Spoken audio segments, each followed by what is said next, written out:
여러분은 살다 보면 자신도 모르게 다시 돌아가고 싶다. 이런 말을 중얼거리게 되는 순간이 있으셨나요? 눈물을 머금고 손절해버렸던 주식이 일주일 연속 상한가 치는 모습을 지켜보고 있을 때, 부부싸움을 하고 난 후 혼자 눈물 섞인 소주를 마시고 있을 때처럼 현재 답답한 상황에 놓여 있을수록 좋았던 시절을 그리워하거나 다시 돌아가고 싶어하는 경우를 자주 볼 수 있죠. 여기에 자의반 타의반으로 고향을 떠나 먼 곳에 가 있으면 그리움까지 겹쳐 돌아가고 싶어지는 마음을 억누르기 힘들어하는 사람들이 많습니다. 오늘의 사연은 한국에서 살다가 고국으로 돌아간 어느 독일 여성의 사연입니다. 그녀는 요즘 따라 부쩍 화가 많이 난다고 하는데요. 도대체 무슨 일이 있었던 것일까요? 지금 바로 사연 시작합니다. 안녕하세요. 전 독일에 살고 있는 마리엔입니다. 남편을 따라 한국에서 3년 정도 살다가 최근에 다시 독일로 돌아왔어요. 평생 독일에서만 살 줄 알았는데 남편 덕분에 한국이란 나라에서 살아볼 수 있는 기회도 찾아왔었네요. 남편은 미국 사람인데 그가 독일의 주재원으로 왔었어요. 그때 저는 독일 베를린에서 카페를 운영하고 있었는데 남편은 저희 가게에 자주 왔어요. 어느 날은 내일 가게 문을 일찍 닫아도 되냐고 묻길래 왜 그러냐고 했더니 반제 호수에 놀러 가자고 하더라고요. 반제 호수는 베를린에서 가장 유명한 호수예요. 호수 면적도 상당하고 특히 날이 좋은 여름에는 해수욕하러 많은 사람들이 오는 곳이에요. 사람들은 그곳에서 해수욕을 하기도 하고 유람선이나 요트를 타기도 한답니다. 사람들이 많이 오다 보니 관광업도 발달되어 있어서 민물고기를 파는 식당에서부터 생맥주바까지 다양해요.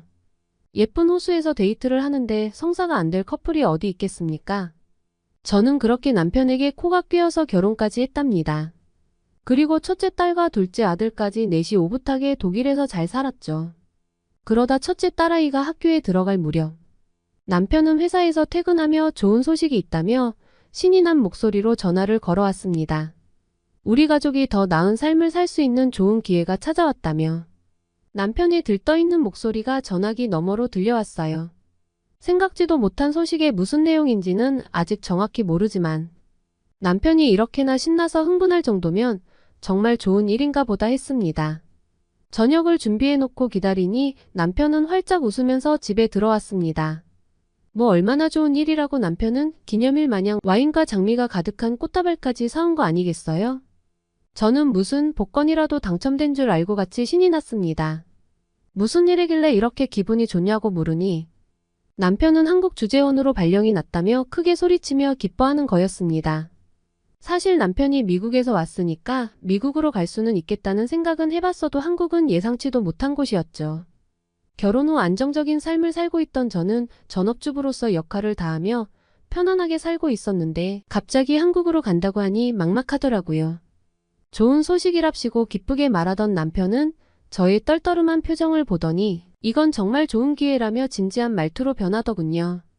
제가 한국에 대해서 잘 몰라서 그러는데 조금만 검색해봐도 한국에서의 삶이 얼마나 안전하고 즐거운지 금방 알게 될 거라 했습니다. 들떠있는 남편의 모습에 최대한 호응해주고 싶어서 저도 금세 떨떠름한 표정을 숨기고 같이 축하했습니다. 아이들도 아빠가 아이처럼 좋아하는 모습을 보고 한국은 놀이동산 같은 곳이냐며 신나했고 남편은 맞다고 맞장구치며 아이들과 손을 잡고 뱅글뱅글 돌았습니다. 그렇게 남편은 3년 동안 한국 주재원으로 파견 발령을 받았고 먼저 독일을 떠났습니다. 회사에서 제공해주는 호텔에서 한 달가량 머물면서 한국에서 우리 가족이 살 집을 구하고 첫째 아이의 학교 입학 문제도 처리해야 했어요. 저는 독일에서 현재 살고 있는 집을 렌트하겠다고 부동산에 연락했고 꼭 필요한 것들로만 이삿짐을 꾸려서 해외 이사업체로 보냈습니다. 그리고 세금, 은행 관련 일도 마무리해야 했어요. 그 과정은 기다림 끝에 처리할 수 있는 일들이 너무 많아서 지침의 연속이었답니다. 그렇게 아이들과 저는 한국에 도착했고 비행기에서 내렸는데 처음 와본 한국은 제 예상과는 완전히 다른 모습이었습니다. 아시아를 처음 오기도 했지만 독일과는 다른 도시 모습에 많이 놀랐죠. 독일에서는 초고층 건물을 찾아볼 수가 없습니다. 건물이 커 보인다 싶어도 층수를 세어보면 7층 정도거든요. 남편은 우리가 살 곳은 아파트 20층이라고 했습니다. 아이들은 20층에 사는 건 진짜 재밌겠다고 말했지만 저는 순간 긴장이 되었습니다. 혹시나 아이들이 위험하지 않을까 걱정이 되었거든요. 게다가 불이라도 나면 20층에서 어떻게 해야 하나 하는 걱정들이 몰아쳤죠. 남편은 아파트에 들어가 보면 그런 걱정이 싹 사라질 거라고 했고, 아파트 주차장에 들어서면서 집까지 가는 동안 저는 너무 좋아서 죽는 줄 알았습니다. 집 거실은 굉장히 넓은 창으로 탁 트여 있어 밖을 내다볼 수 있었고, 밖으로는 공원과 도시의 뷰를 볼 수 있었어요. 작은 나라라고만 알고 지냈는데 한국의 수준은 남달랐어요. 한국에 온 후 저는 두 아이가 한국에서 적응을 잘할지도 걱정이었는데요. 첫 등교 후 신이 난 첫째 딸아이 얼굴을 보고 저는 안심할 수 있었어요. 둘째 아들도 물론이었습니다. 아이들은 한국 생활을 만족해하며 즐거워했어요. 한국 생활이 안정돼 가자 저도 주재원에서 제공하는 한국어 수업에 참여하게 되었는데요. 일주일에 2번 서울의 학원에 가서 한국어를 배우며 다른 주재원 가족들과도 소통했고, 제가 살고 있는 동네 이웃들과도 조금씩 친해지면서 한국어도 제법 잘하게 되었어요. 물론 한국어를 몰라도 한국에서 사는 것이 불편한 점이 없었지만 한국어를 할 수 있으니 한국에서의 생활은 더욱 편리하고 즐거웠어요. 집 앞에 시장만 나가도 재미있어서 하루가 다 가는 줄을 몰랐으니까요. 3년 동안 한국에 있으면서 여행도 정말 많이 다녔습니다. 제주도, 부산, 속초, 강릉 등 동네 이웃들에게 추천받은 맛집도 빠뜨리지 않고 다녀왔어요. 그렇게 한국에서의 즐거운 나날들을 보내다 보니 어느새 독일로 다시 돌아가야 할 날이 얼마 남지 않았다는 사실을 깨달았습니다. 그렇게 한국 오는 것이 걱정되고 겁이 났던 제가 이제는 한국에 더 있을 수 있는 방법을 찾아보라고 남편에게 말할 정도이니 한국 생활이 얼마나 좋았는지 이해 가시나요? 하지만 아쉽게도 남편의 주재원 연장은 실패했고 우리 가족은 다시 독일로 돌아가야만 했습니다. 아이들도 한국에서 더 살고 싶다며 울고불고 난리가 났지만 저희 가족이 한국에서 머물 수 있는 방법은 딱히 없었던 터라 저와 남편도 많이 아쉬워했죠. 그리고 독일로 돌아온 요즘 남편과 저는 부쩍 화가 많아졌어요. 이유는 독일에 대한 불만이 치솟고 있거든요. 어디에서부터 끓어오르는 답답함인지 모르겠지만 여튼 하루에도 여러 번 화가 났다가도 원래 이랬었지 하면서 푸념을 하기도 해요. 한국에 있을 때 독일인들이 부럽다는 한국 사람들이 가끔 있었어요.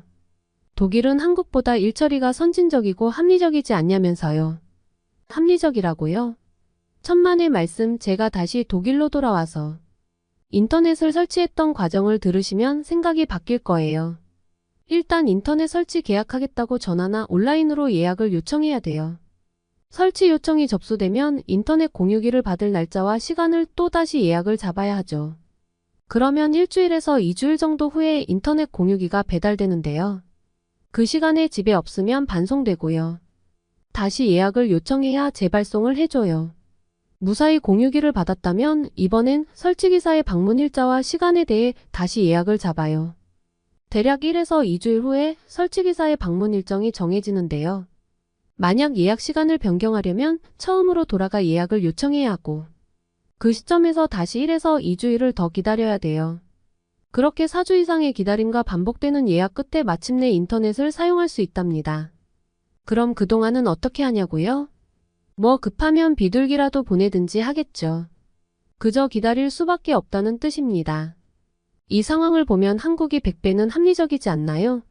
그리고 제가 한국으로 가면서 정지시켜 놓은 은행 계좌를 다시 활성화하려고 은행 담당자와 예약을 잡기 위해 3번이나 은행을 직접 찾아간 적도 있어요. 그리고 세금과 관련된 개인정보 변경을 요청하기 위해서는 휴가를 내고 새벽부터 줄을 선 끝에 겨우겨우 방문 약속을 잡았던 때도 독일 사회가 얼마나 불합리하고 시대를 역행하는 삶을 당연하게 여기는지 실감하는 순간들이었죠. 한국의 생활 속 모든 것이 어찌나 빠르고 편리했는지 간절하게 그리웠습니다. 한국 하면 빨리빨리 빠른 것만 강조한다고 잘못 생각하는 사람들이 있어요.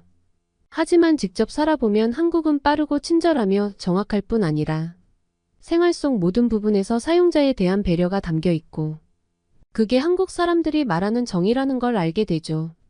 그리고 한국을 떠나게 되면 이제는 그런 배려를 어디서도 느낄 수 없다는 걸 깨닫고 그리워할 수밖에 없는 거예요. 하지만 독일에만 있으면 다들 이렇게 살아왔기 때문에 불편하고 불합리한 것을 당연한 절차처럼 받아들이죠. 방문 약속을 잡기 위해 새벽부터 줄을 서는 아이러니한 일상을 말입니다. 그리고 실제로는 5분도 안 걸리는 간단한 업무 때문에 최소 4주에서 길게는 몇 달 이상 예약 날짜만 기다려야 해요. 약속을 위한 약속의 절차를 반복해야 하는 거죠. 이런 불합리함을 실감할 때마다 겨우 몇 분 기다렸는데 미안하다며 순식간에 일을 끝내주던 한국 사람들이 너무나 그립고 다시 돌아가고만 싶어졌습니다. 한국에서는 번호표를 뽑고 잠시 기다리고 있으면 빛의 속도로 업무를 처리해줬어요. 죄송하다는 말과 함께 더 빨리 해주지 못해 안타깝다는 표정으로요. 독일에선 한 달을 기다려 완벽하게 준비해가도 담당자 기분대로 퇴짜를 놓고 클레임을 걸어 잘못이 밝혀지면 고개를 한번 까딱일 뿐 미안하다는 말 한마디조차 없어요. 그때마다 한국 사람들의 표정이 떠오르면서 당장 짐을 싸고 싶어집니다. 저는 그동안 우리가 얼마나 불필요한 절차 속에서 살고 있는지 한국과 비교하며 현실을 깨닫게 되었고, 언제나 사용자 편의를 중요시하며 편리하고 더 효율적인 방법을 끊임없이 찾는 한국에 다시 돌아가고 싶어지는 거예요. 혹시 독일만 그러는 거 아니냐고요? 한국에서 살았을 때 알게 된 프랑스 친구는 저보다 1년 전에 한국에 왔다가 먼저 프랑스로 돌아갔는데요. 그땐 제게 말하지 못했는데 제가 최근에 독일에 돌아왔다고 하니 그제서야 자기가 고국으로 돌아갔을 때 처음 느꼈던 여러 에피소드를 이야기해 주더라고요. 그러면서 제게 당분간은 다시 고국에 적응하는 것이 힘들겠다며 저를 위로했어요. 처음엔 그 말이 무슨 뜻인지 몰랐는데 바로 이런 거였더라고요. 프랑스 역시 독일의 예약과 비슷하게 예약으로 시작해서 예약으로 끝난다고 할 만큼 절차를 위한 절차를 따지고 있는 나라인 거죠. 거기에 프랑스 특유의 그때그때 다르다는 마인드까지 더해져 엉망인 업무 절차로 악명이 높다고 하네요. 게다가 몇 주를 기다린 예약 시간을 담당자는 아무렇지도 않게 어기지만 사용자는 1분이라도 늦으면 돌려보내고 처음부터 다시 약속을 잡게 하기도 해요. 잘못 처리해도 담당자는 절대 사과하는 일이 없고요. 친구는 프랑스 사람들은 몇 시간씩 기다려도 화내지 않는 이유가 참지 못하고 직원에게 화를 내면 차례가 뒤로 밀리고 돌려보내거나 불이익을 받기 때문이라며 몇 달을 더 기다리는 것보다는 그냥 꾹 참는 게 나은 것뿐이라고 말하는데 우리는 서로 쓴 웃음을 지를 수밖에 없었습니다.